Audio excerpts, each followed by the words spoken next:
they took the x-rays of my hips, and he kept using the word reasonable. These look reasonable, this looks reasonable, and I'm thinking in my head, reasonable, what's reasonable mean? But his assistant said, no, they look great. Everything looks great. He uses the word reasonable for everything, even hips he does himself. So he's just one of those guys. But he said this to me. He said it's an SI joint thing, and he wants me to take Celebrex once a day. He thinks I should be on an anti-inflammatory pill, especially during training. But he said to me, Donnell, if I asked you this question, I want to know your answer.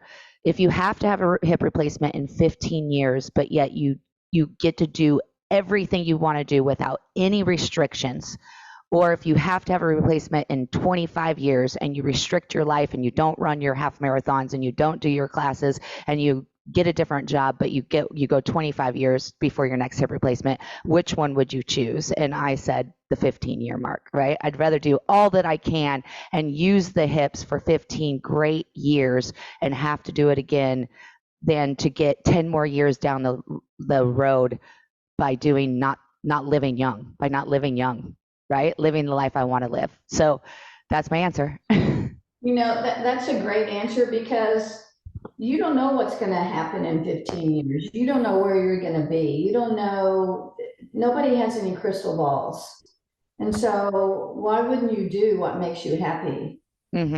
Mm-hmm. And it's so much better for your entire body. Mm-hmm. Forget your hips. If you don't do, what you want to do, then the rest of your body is suffering. Yeah, I agree. And that's been my message this whole time, right? Yeah. So that's the right answer. Thank you. If, we'll see.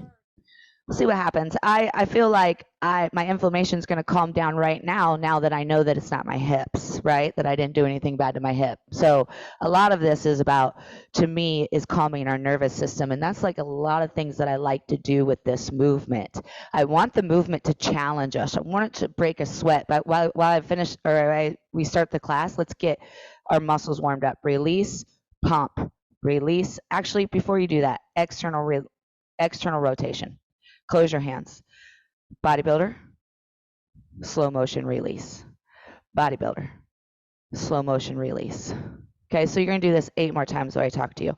So I want the movements to calm our nervous system, right? We want to move when the nervous system's not in red, but yet find a way to still move hard enough to make a change in the body, right? Because too soft is too soft. That's not going to take you anywhere. You're not going to live young by just taking it easy, right? We already talked about that. Too red, too hot, too much is too much. So we got to find our way during motion, and when we're not in motion, how to keep our nervous system calm. That's that calm in the chaos, right? 4 more, please. 4, 3, pull your shoulder blades towards the spine. Activate your V muscles as you come into this position. 1 more. Now hold it for 8, 7, 6, 5, 4, 3, 2, 1. Now slow. Bring the inner arms to the ribs. W.